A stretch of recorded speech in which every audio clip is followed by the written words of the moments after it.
जयकारा माता चिंतपूर्णी जी का। अब मैं सबसे पहले श्री मुकेश अग्निहोत्री जी, लोकप्रिय डिप्टी चीफ मिनिस्टर, और श्री रणजीत सिंह राणा जी, जिला के अध्यक्ष, उनसे निवेदन करूंगा कि वो टोपी शॉल पहनाकर और गुर्ज देकर आदरणीय श्री राहुल गांधी जी को वो सम्मानित करेंगे। श्री राहुल गांधी, तालियों की गड़गड़ाहट से ये दिख जाना चाहिए कि आप कितना प्रेम हमारे हर दिल अजीज नेता श्री राहुल गांधी जी से करते हैं। अब प्रदेश के माननीय मुख्यमंत्री श्री सुखविंदर सिंह सुक्खू जी, अब श्री सुक्खू जी को शॉल व टोपी पहनाकर सम्मानित करेंगे। श्री राजीव शुक्ला जी जो हमारे प्रभारी हैं, उनको सम्मानित करेंगे। मैं श्री सतपाल राय यादव जी से निवेदन करूंगा कि वो भारत रत्न स्वर्गीय राजीव गांधी जी की एक प्रतिमा श्री राहुल गांधी जी को देकर वो सम्मानित करें।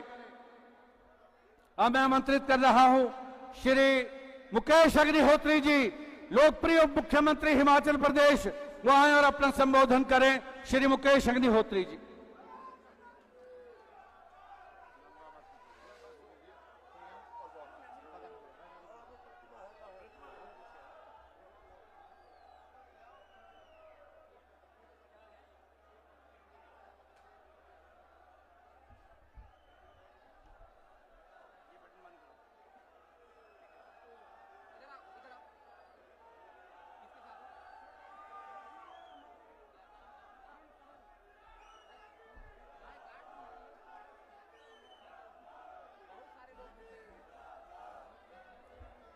हेलो,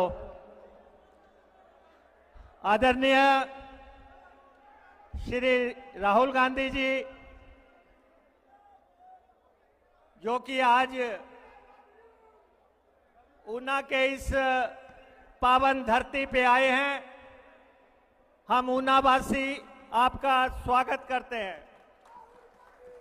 उनके साथ श्री भूपेश बघेल जी, पूर्व मुख्यमंत्री जी, और हमारे जाने पहचाने नेता जो है साथ में हैं। श्री शुक्ला जी जो हमारे प्रभारी हैं, श्री सुखविंदर सिंह सुक्खू जी हिमाचल प्रदेश के मुख्यमंत्री, सतपाल रायजादा जी जो हमारे यहाँ से पार्लियामेंट के प्रत्याशी हैं, और मंच पे विराजमान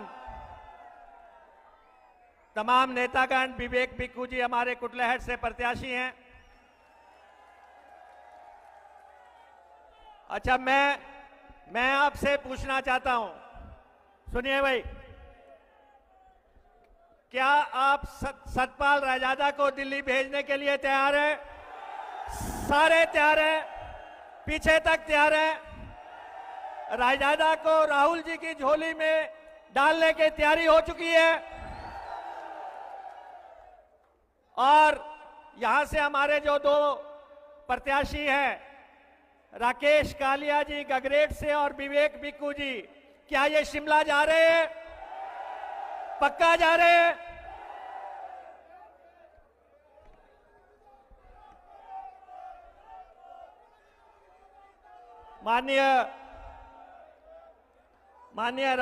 मैं राहुल गांधी जी को बताना चाहता हूं, राहुल जी ने इस देश में तानाशाही के खिलाफ एक निर्णायक लड़ाई लड़ी है। तानाशाही के खिलाफ एक जंग जो है, हजारों किलोमीटर की यात्रा करके राहुल जी ने पूरे देश में अलख जगाया है। आपने देखा, देश का चप्पा चप्पा जो है, ये पैदल जो है जाके इन्होंने हिंदुस्तान की लड़ाई लड़ी है, भारत की लड़ाई लड़ी है।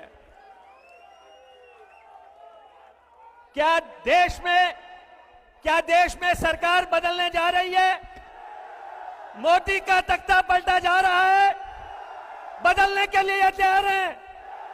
हिमाचल उसमें शामिल है।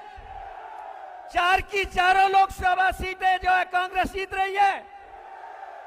राहुल जी, ये माहौल है हिमाचल प्रदेश का। और और जो 6 विधानसभा की सीटें हैं, 6 विधानसभा की सीटें, उन 6 गद्दारों को घर बैठा रहे हैं कि नहीं बिठा रहे? सब बिठा रहे हैं। जिन लोगों ने पार्टी से गद्दारी की है, जिन लोगों ने बेवफाई की है, उनको घर बिठाने का टाइम आ गया है। माननीय, ऐसा है, सुनिए राहुल जी, पिछले कल प्रधानमंत्री जी आए थे। प्रधानमंत्री जी कह रहे थे कि मैं हिमाचल की सरकार तोड़ दूंगा। आप बताओ, कोई माई का लाल है जो हिमाचल की सरकार तोड़ सकता है? तोड़ सकता है कोई? कल अमित शाह जी आए थे, कह रहे थे कि मैं हिमाचल की सरकार तोड़ दूंगा। तोड़ सकता है अमित शाह हिमाचल की सरकार? हमारे पास 34 एमएलए हैं, उनके पास 25 एमएलए हैं।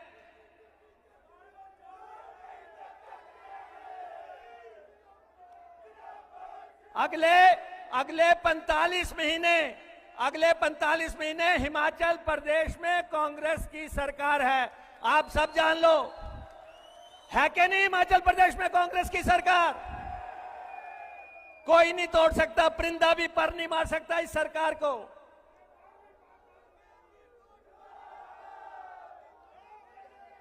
और जनादेश का अपमान करने वालों को सबक सिखाया जाएगा। यहां से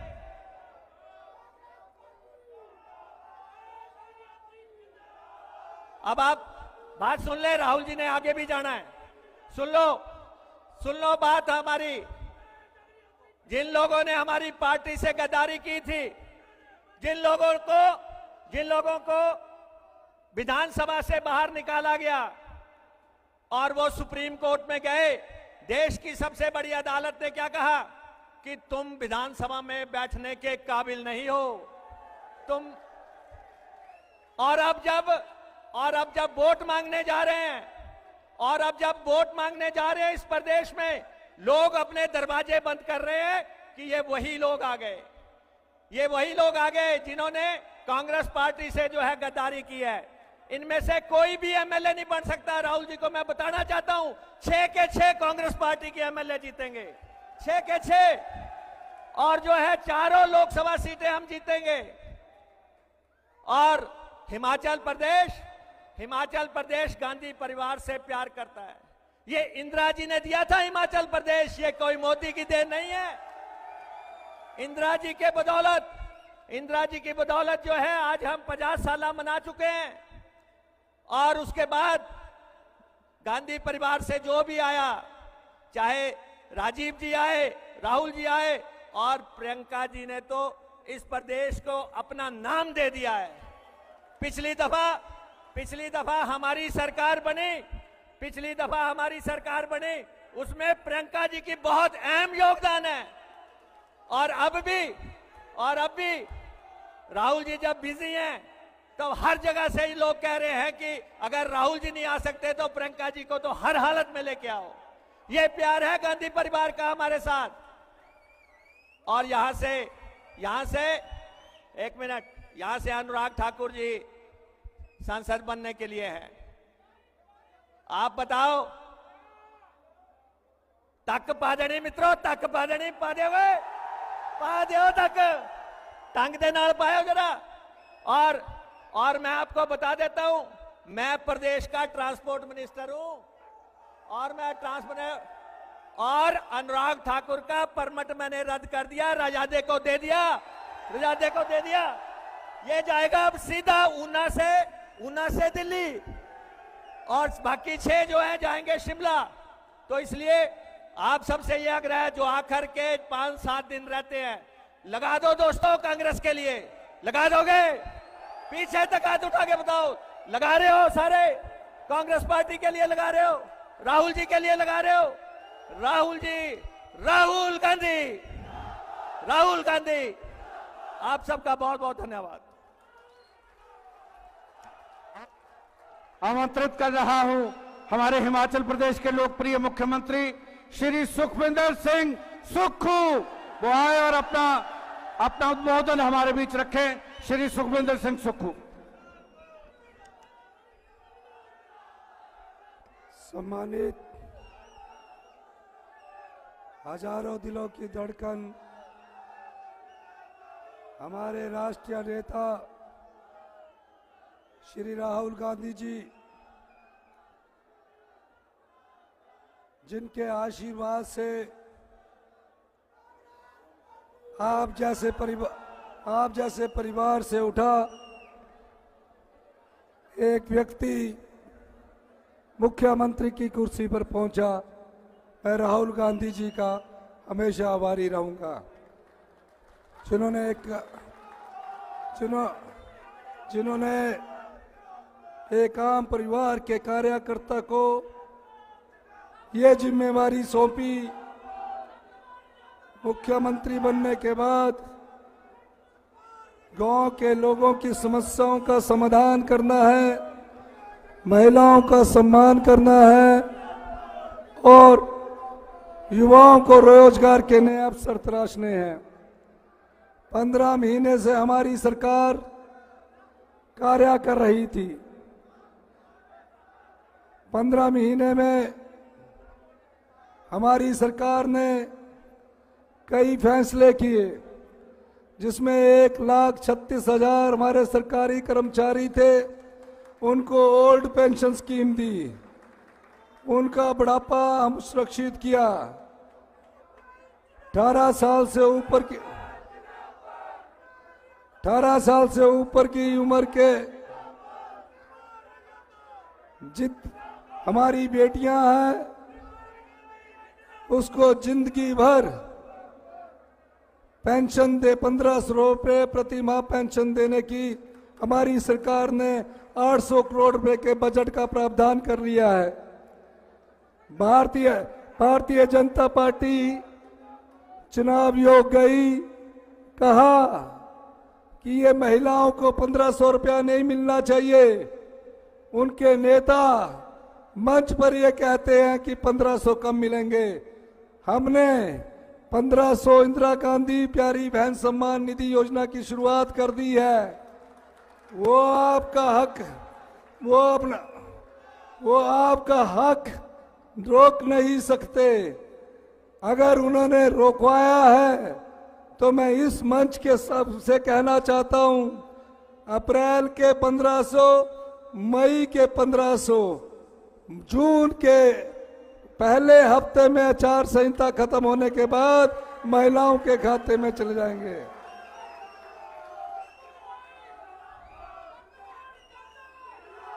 आप लोगों के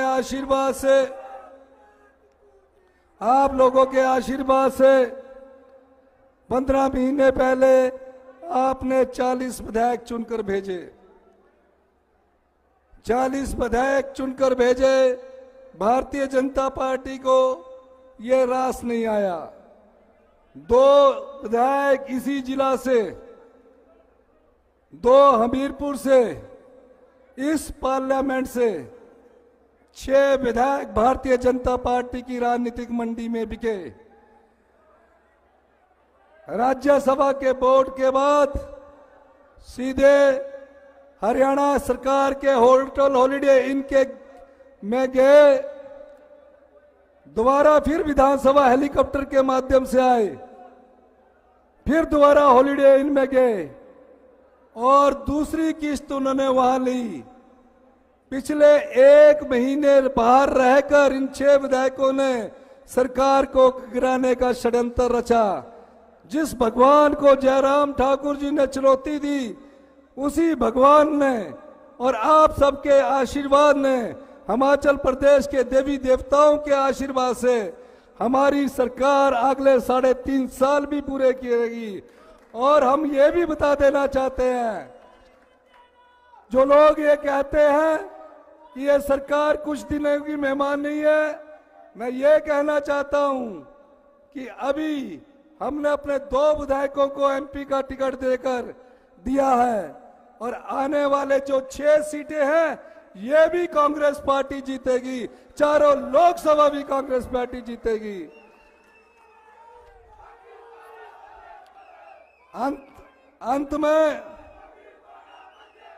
अंत में मैं ये कहना चाहूंगा, ये चुनाव कोई आम चुनाव नहीं है।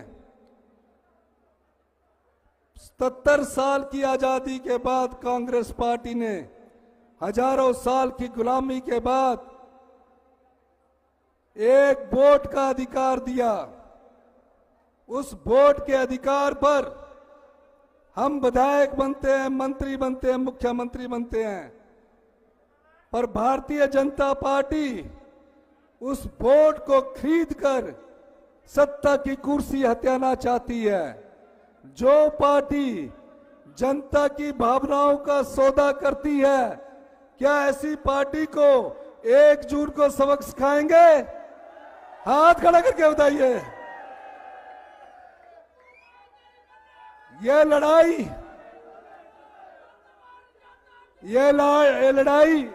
हिमाचल सरकार के लिए नहीं है। ये चुनाव हिमाचल सरकार के लिए नहीं है। ये लड़ाई आपका वोट सुरक्षित करने के लिए भी है।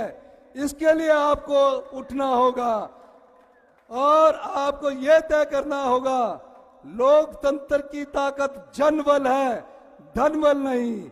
अंत में मैं आपसे कहूंगा, जनबल जीतेगा।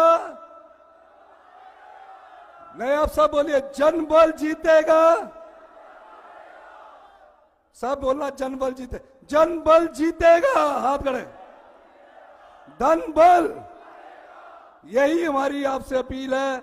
आप ही जनता जीतेगी और धन हारेगा। अंत में मैं सभी का नाम राहुल जी ने लेना है, इसलिए मेरे को इंस्ट्रक्शन है, तो मैंने कहीं सबके नाम लिए नहीं। बहुत बहुत धन्यवाद। जय हिंद, जय भारत। अब मैं बड़े अदब और एहतराम के साथ आमंत्रित कर रहा हूं हिंदुस्तान की एक पहचान श्री राहुल गांधी, श्री राहुल गांधी, आदरणीय श्री राहुल गांधी जी।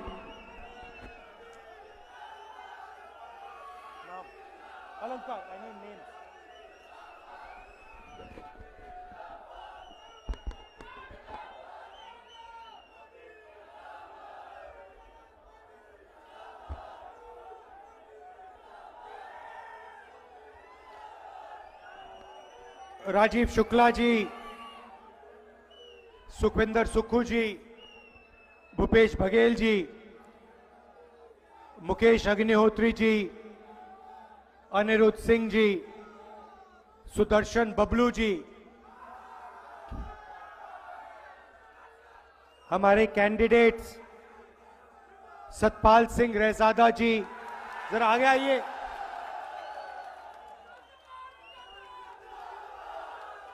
विधानसभा में विवेक शर्मा जी और राकेश कालिया जी,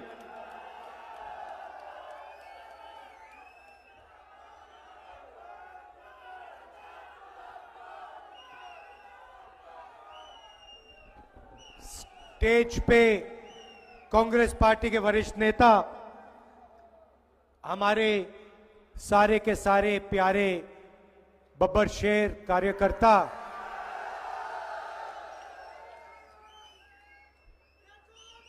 आमतौर से जंगल में एक बब्बर शेर दिखता है, 2 दिखते हैं, यहां पे तो हजारों आए हुए हैं, एक साथ बैठे हुए हैं। मीडिया के हमारे मित्र, भाई और बहनों, हिमाचल प्रदेश के युवाओं, आप सबका यहां बहुत बहुत स्वागत। ऐसी गर्मी में आप आए, दूर दूर से आए, आपको कष्ट हुआ, दिल से आप सबका धन्यवाद करता हूं।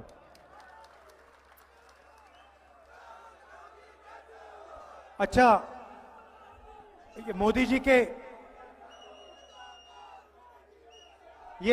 के जो इंटरव्यू हैं आपने देखे? ये वो चमचे वाले 4 चमचे बैठ जाते हैं, सवाल पूछते हैं नरेंद्र मोदी से, देखे आपने? ये नरेंद्र मोदी जी से पत्रकार पूछते हैं, नरेंद्र मोदी जी, आप आम कैसे खाते हो? छील के खाते हो या चूस के खाते हो? एक और चमचे ने पूछा, नरेंद्र मोदी जी, देश में कहा जा रहा है, भैया शांत हो जाएं, डिस्टर्ब मत कीजिए। देश में कहा जा रहा है कि अमीर लोग अमीर होते जा रहे हैं, 20-25 अमीर लोग अमीर होते जा रहे हैं, अरबपति बनते जा रहे हैं, और गरीब लोग गरीब होते जा रहे हैं। तो नरेंद्र मोदी जी, आप इसके बारे में क्या सोचते हैं? तो नरेंद्र मोदी पहले 20-25 सेकंड सोचे ऐसे,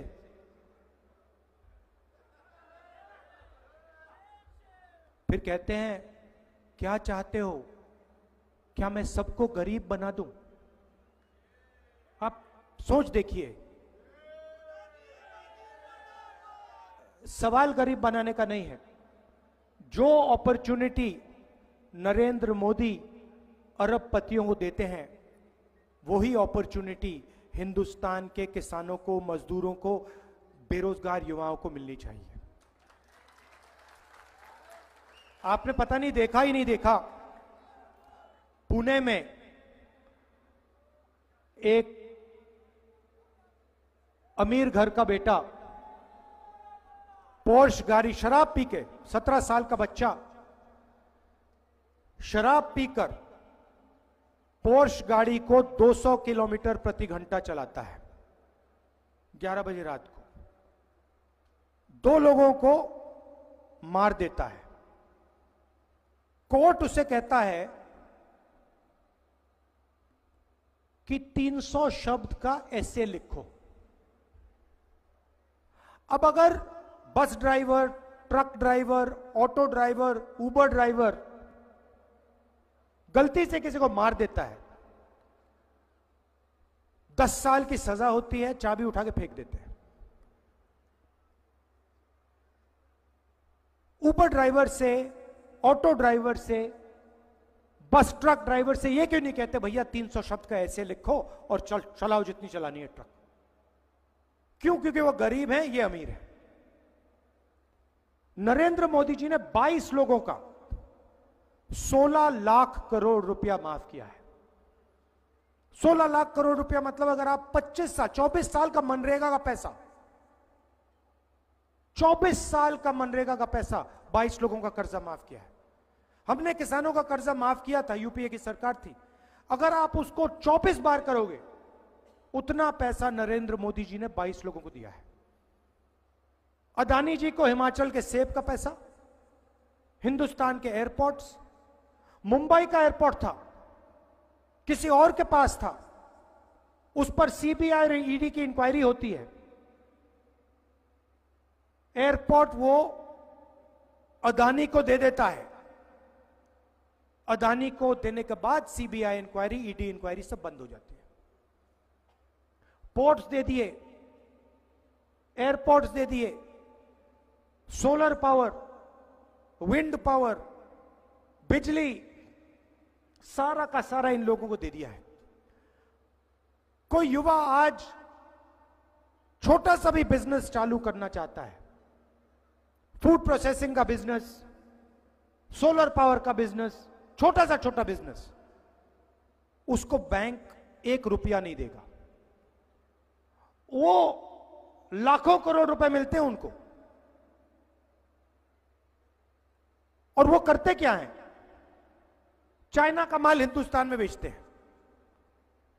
हमारे जो यहां पे स्मॉल और मीडियम बिजनेसेस हैं, जो रोजगार दिलाते हैं, उनको बंद करते हैं, उनको खत्म करते हैं। और यही काम नरेंद्र मोदी ने पिछले 10 साल में किया है। आप मुझे बता दो, 700 किसानों को शहीद किया। आप मुझे बताओ, नरेंद्र मोदी जी ने हिमाचल के किसान, बाकी प्रदेशों के किसान के लिए कौन सी चीज की है? मुझे बताओ। एक काम नहीं किया। जब वो बाहर आए, काले कानून लाए, 3 काले कानून लाए अदानी और अंबानी वाले। जब किसान बाहर आते हैं, वो कहते हैं ये आतंकवादी हैं। 700 किसान शहीद हुए, उनको शहीद का दर्जा नहीं दिया। पार्लियामेंट में मुझे उसके बारे में बोलने नहीं दिया।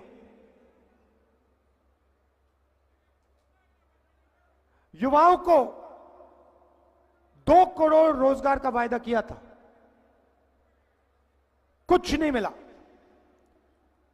और आजकल नया फैशन चला है, इंटरव्यू में नरेंद्र मोदी ने कहा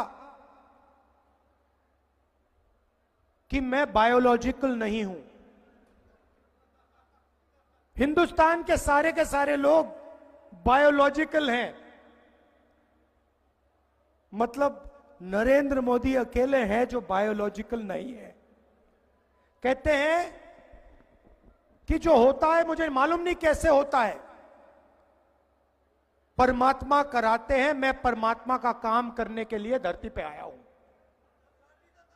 अभी पता है क्या है, चुनाव के बाद जब अदानी जी वाली इंक्वायरी होगी तो नरेंद्र मोदी जी कहेंगे भैया एयरपोर्ट मैंने नहीं दिया, परमात्मा ने कहा था मैंने कर दिया।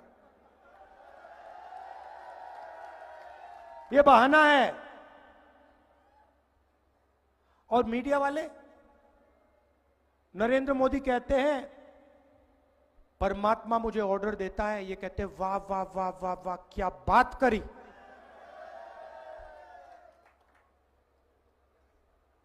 किसी दिन सुक्कू जी मेरे पास आए बंद कमरे में, उन्होंने कह दिया कि राहुल जी परमात्मा ने मुझे यहां भेजा है। मैं उनसे कहूंगा सुक्कू जी ये सब ठीक है, बाहर मत कह देना, आप मुश्किल हो जाएगी। मगर वो खुल के बोल रहे हैं सबको। मैं सोच रहा हूं कि परमाणु बम हाथ में है उनके। मैं पूछना चाहता हूं भैया ये जो आपको होता है, ये जो दौरा पड़ता है, ये शाम को पड़ता है सुबह पड़ता है?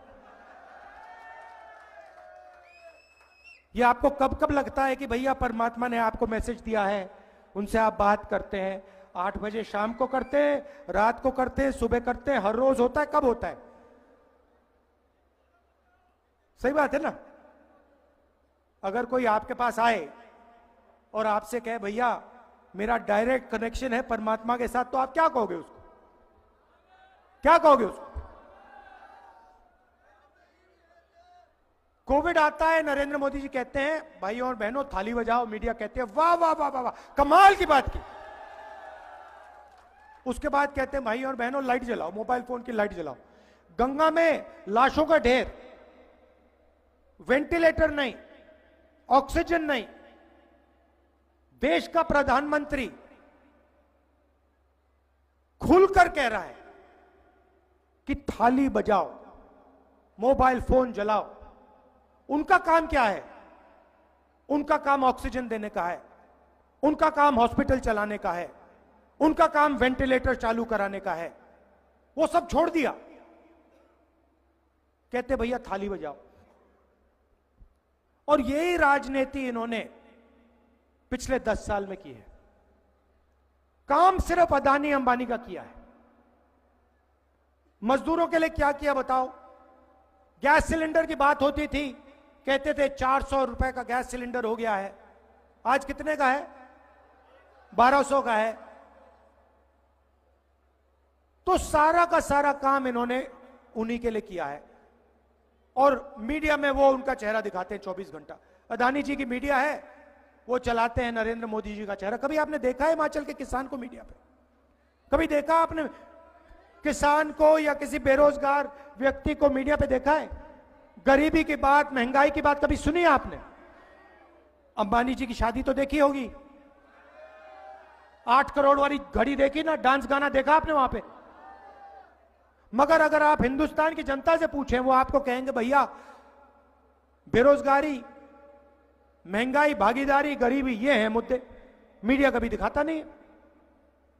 अब उन्होंने 22 लोगों के लिए काम किया, 22 अरबपति बनाए। अगले 10 साल में हम करोड़ों लाखपति बनाने जा रहे हैं।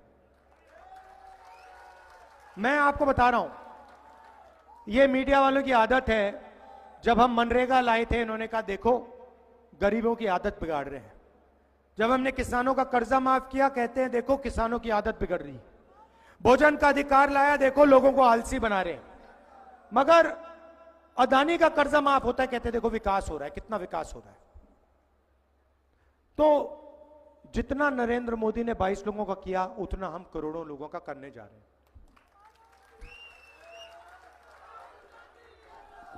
यहां पे महिलाएं आई हैं। हिंदुस्तान के सारे गरीब परिवारों की लिस्ट बनेगी। उसमें हर प्रदेश के गरीब लोगों की लिस्ट होगी। किसान, मजदूर, छोटे व्यापारी, इस लिस्ट में सारे के सारों के परिवार होंगे। हर परिवार में से एक महिला का नाम चुना जाएगा। करोड़ों महिलाएं होंगी और उनके बैंक अकाउंट में हर महीने ठकाठक 8,500 रुपए डालेंगे। 8,500 रुपए महीने के, साल के 1 लाख रुपए करोड़ों महिलाओं के बैंक में डालेंगे। और वो तब तक चलेगा जब तक वो परिवार गरीबी रेखा से ऊपर नहीं आएंगे। ये रुकने वाला नहीं है, ये रुकने वाला नहीं है। अगर मीडिया वाले कहेंगे कि गरीबों की आदत बिगाड़ रहे हैं, अगर ये ज्यादा कहेंगे हम उसको डबल कर देंगे। वही काम हम किसानों के लिए करने जा रहे हैं। किसानों का हम कर्जा माफ करेंगे और गारंटी कानूनी मिनिमम सपोर्ट प्राइस हिंदुस्तान के किसानों को हम देने जा रहे हैं। मजदूरों को आज 250 रुपए मिलता है मनरेगा में, हम 400 रुपए देंगे। आशा और आंगनवाड़ी की महिलाओं को जितना भी आज पैसा मिलता है उसको हम दुगना कर देंगे। और जो हमारे युवा हैं, नरेंद्र मोदी जी ने आपको बेरोजगार किया। कैसे किया मैं आपको समझाता हूं। अदानी अंबानी की मदद की, छोटे व्यापारियों को खत्म किया, नोटबंदी, गलत जीएसटी लागू की, और जो लोग देश को रोजगार देते हैं, स्मॉल और मीडियम बिजनेस वाले, छोटे व्यापारी, दुकानदार, उन सबको नरेंद्र मोदी ने दबा के कुचला। अब हम ये सब बदलने जा रहे हैं। युवाओं को सबसे पहले हमने पता लगाया है।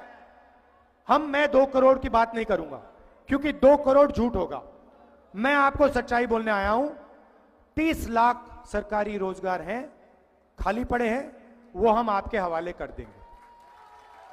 दूसरी बात, जैसे हमने मनरेगा में मजदूरों को रोजगार का अधिकार दिया था, वैसा ही अधिकार, रोजगार का अधिकार हम हिंदुस्तान के ग्रेजुएट्स को, डिप्लोमा होल्डर्स को, कॉलेज और यूनिवर्सिटी के ग्रेजुएट्स को देने जा रहे हैं। मगर ये रोजगार मजदूरी का नहीं होगा, ये अधिकार जॉब का अधिकार होगा, पहली नौकरी का अधिकार होगा। हम कैसे करेंगे? अदानी जी के बेटे, अंबानी के बेटे जब ग्रेजुएट करते हैं उनको 1 साल की अप्रेंटिसशिप मिलती है। पिता के कंपनी में काम करते हैं, 1 साल की सैलरी मिलती है, ट्रेनिंग मिलती है, और इस एक्सपीरियंस से जॉब मार्केट के दरवाजे उनके लिए खुलते हैं, आगे बढ़ पाते हैं। ये हिंदुस्तान के गरीब बेरोजगार युवाओं को मौका नहीं मिलता है। इसीलिए सरकार में, पब्लिक सेक्टर में, BHEL, HAL जैसी कंपनीज में, प्राइवेट सेक्टर में, सरकारी अस्पतालों में, सरकारी कॉलेजेस, यूनिवर्सिटीज में हम हिंदुस्तान के बेरोजगार युवाओं को 1 साल नौकरी का अधिकार देने जा रहे हैं। ये आपका हक है, ये आपका अधिकार होगा, और अगर आपने सरकार से ये मांगा, सरकार को ये आपको देना पड़ेगा। जॉब 1 साल की होगी। एक प्रकार से जॉब मार्केट में एंट्री करने का तरीका है ये। 1 साल की नौकरी होगी, बैंक अकाउंट में महीने का खटाखट 8,500 रुपए जाएगा, साल का 1 लाख रुपए आपके बैंक अकाउंट में आएगा। ठीक है, तो हमारी सोच है कि जैसे नरेंद्र मोदी जी ने 22 लोगों को पैसा दिया, ये लोग इस पैसे को इंग्लैंड में जाके, अमेरिका में जाके, जापान में जाके खर्च किए हैं। आपका पैसा इन्होंने बाहर जाके खर्च किया। अब हम करोड़ों लोगों के बैंक अकाउंट में लाखों करोड़ रुपए डालने जा रहे हैं। क्या होगा? आप लोग अमेरिका में इसको खर्च नहीं करोगे, आप लोग हिमाचल प्रदेश में, उत्तर प्रदेश में, बंगाल में, गांव में, छोटे छोटे शहरों में इस पैसे को खर्च करोगे। जैसे ही क्या करोगे? आप शर्ट खरीदोगे, पैंट खरीदोगे, मोबाइल फोन खरीदोगे, मोटरसाइकिल खरीदोगे। डिमांड बनेगा, हिंदुस्तान की फैक्ट्रियां ये चीजें बनाना शुरू करेंगी। जैसे ही हिंदुस्तान की फैक्ट्रियां फिर से चालू हो जाएंगी, हिमाचल प्रदेश के बेरोजगार युवाओं को उन्हीं फैक्ट्रियों में रोजगार मिलेगा। हम चेन बना रहे हैं। जैसे मोटरसाइकिल में पेट्रोल डाला जाता है और फिर चाबी घुमाई जाती है, वैसे ही हम आपके बैंक अकाउंट में पैसा डाल रहे हैं। वो पेट्रोल है, जैसे ही वो आपके बैंक अकाउंट में जाएगा, आप उस पैसे को खर्च करोगे, हिंदुस्तान की अर्थव्यवस्था चालू हो जाएगी, स्टार्ट हो जाएगी, फैक्ट्रियां खुल जाएंगी, रोजगार शुरू हो जाएगा। रोजगार इसलिए खत्म हुआ है क्योंकि नरेंद्र मोदी जी ने आपके जेब में से पैसा खींच लिया है। नोटबंदी, जीएसटी, ये सब आपके जेब से पैसे छीनने के तरीके हैं। हम आपके बैंक अकाउंट में, जेब में लाखों करोड़ रुपए डालने जा रहे हैं हिंदुस्तान की अर्थव्यवस्था को जंप स्टार्ट करने के। अब दो और चीजें हैं युवाओं के लिए, और शायद हिमाचल प्रदेश के युवाओं के लिए। देखिए, हिमाचल प्रदेश के युवा सेना में जाते हैं, बॉर्डर पे खड़े होते हैं, जिंदगी दे देते हैं, जान देने के लिए तैयार होते हैं। पहले क्या होता था? अगर कोई शहीद होता था तो एक ही कैटेगरी का शहीद होता था। शहीद का दर्जा मिलता था, फैमिली की प्रोटेक्शन होती थी, फैमिली को, परिवार को पेंशन मिलती थी। नरेंद्र मोदी जी ने शहीद के दो कैटेगरियां बना दी है। एक कैटेगरी नॉर्मल जवान और ऑफिसर, जिसको शहीद का दर्जा मिलेगा, पेंशन मिलेगी, कैंटीन मिलेगी, सारी की सारी प्रोटेक्शन मिलेगी, रिस्पेक्ट मिलेगी, इज्जत मिलेगी। और दूसरा शहीद, जिसको नरेंद्र मोदी अग्निवीर कहते हैं, उसे ना ट्रेनिंग मिलेगी, ना पेंशन मिलेगी, उसको उठाकर 3 साल बाद, 4 साल बाद आर्मी के बाहर फेंक दिया जाएगा। अमित शाह आए, कहते हैं कि अग्निवीरों को पैरामिलिट्रीज में, पुलिस में नौकरी मिलेगी। सवाल यह नहीं है, सवाल यह है कि अगर हिंदुस्तान का एक युवा देश के लिए शहीद होने के लिए तैयार है, तो उसको वही रिस्पेक्ट मिलनी चाहिए जो दूसरे युवाओं को मिलती है। हमें दो तरीके के शहीद नहीं चाहिए, हमें दो तरीके के जवान नहीं चाहिए। ये इनको 6 महीने की ट्रेनिंग देंगे और फिर चाइना की सेना के सामने इनको खड़ा कर देंगे। चाइना की सेना को 5 साल की ट्रेनिंग मिलेगी, हमारे जवानों को 6 महीने की ट्रेनिंग मिलेगी। नतीजा आपको मालूम है क्या होने जा रहा है। तो मैं आपको यह कहना चाहता हूं कि इंडिया की सरकार आएगी, इंडिया गठबंधन की सरकार आएगी, और हमारा पहला काम, महालक्ष्मी योजना से पहले, पहली नौकरी पक्की से पहले, किसान कर्जा माफी से पहले, पहला काम होगा कि हम अग्निवीर योजना को फाड़ कर कूड़ेदान में फेंक देंगे। ये स्कीम जो है, हमने पता लगाया है, ये स्कीम आर्मी की स्कीम नहीं है। आर्मी इस स्कीम को नहीं चाहती। इस स्कीम को प्रधानमंत्री ने और पीएमओ ने बनाया है। आर्मी नहीं चाहती है 2 तरीके के शहीद, आर्मी चाहती है कि सिर्फ एक तरीके के जवान हो, सबको इज्जत मिले, सबको पेंशन मिले, सबकी रक्षा हो। इसीलिए अग्निवीर योजना को चुनाव के एकदम बाद आप भूल जा सकते हो, इसकी कोई जगह नहीं रहेगी, इसको हम हटा देंगे। ये मैं आपको मैसेज देना चाहता था। लड़ाई भाइयों और बहनों इसकी है, कॉन्स्टिट्यूशन की है, संविधान की है। ये अंबेडकर जी, महात्मा गांधी जी, जवाहरलाल नेहरू जी और हिंदुस्तान की पूरी जनता की आवाज है। बीजेपी के लोग, ये हमारे कार्यकर्ता जानते हैं कि जो भी हिंदुस्तान के लोगों को आज तक मिला है, आपको स्टेट मिला, हिमाचल प्रदेश मिला। मैं आपको आज कह रहा हूं कि अगर यह कॉन्स्टिट्यूशन नहीं होता, अगर यह संविधान नहीं होता, आपको हिमाचल प्रदेश कभी नहीं मिल सकता था। अगर आपको प्रदेश मिला है तो इस किताब ने आपको प्रदेश दिया है। और यह सिर्फ कोई मामूली किताब नहीं है, इसमें हिंदुस्तान की हजारों साल पुरानी सोच है, हमारे महापुरुषों की सोच है। बीजेपी के नेता खुलकर कह रहे हैं कि अगर हम चुनाव जीते, हम इसको खत्म कर देंगे, रद्द कर देंगे, फाड़ के फेंक देंगे। कभी नहीं होगा ये। बीजेपी वालों, आप सपना मत देखो, टाइम अपना जाया मत करो। कांग्रेस पार्टी के कार्यकर्ता बब्बर शेर यहां खड़े हैं, वो ये कभी नहीं होने देंगे। कोई भी शक्ति नहीं है जो हिंदुस्तान से इस संविधान को छीन पाए, क्योंकि हमारे यहां पर टाइगर घूम रहे हैं। और ये जो टाइगर हैं, ये बब्बर शेर जो घूम रहे हैं पूरे हिमाचल प्रदेश में, ये 4 की 4 लोकसभा की सीट यहां जिताने जा रहे हैं। मैं आपको दिल से धन्यवाद करता हूं, सुक्खू जी का धन्यवाद करता हूं। और यहां पे देखिए, प्रधानमंत्री जी आए और खुलकर आपके सामने कह रहे हैं, हिंदुस्तान का प्रधानमंत्री कह रहा है कि मैं चोरी कर कर, पैसा देकर, भ्रष्टाचार करके हिमाचल प्रदेश की सरकार को गिराने की कोशिश करूंगा। खुलकर कह रहा है। गोवा की सरकार चोरी की, अरुणाचल की सरकार चोरी की, मध्य प्रदेश की सरकार चोरी की, पैसा देकर, करोड़ों रुपए देकर।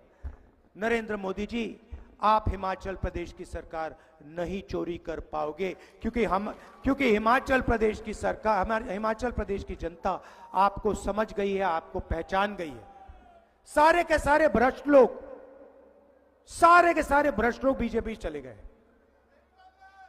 हालात यह है भाइयों और बहनों, जो हमारे यहां से निकल के गए हैं ना, पंजाब में, महाराष्ट्र में, किसानों से वो भागकर दौड़ रहे हैं, भाग के दौड़ रहे हैं, सामने नहीं आ पा रहे हैं।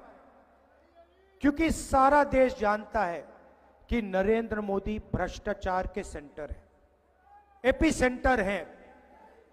Narendra Modi ji electoral bond scheme लाए, कहते हैं राजनीति को साफ करने के लिए इलेक्टोरल स्कीम लाए, इलेक्टोरल बॉन्ड स्कीम लाए।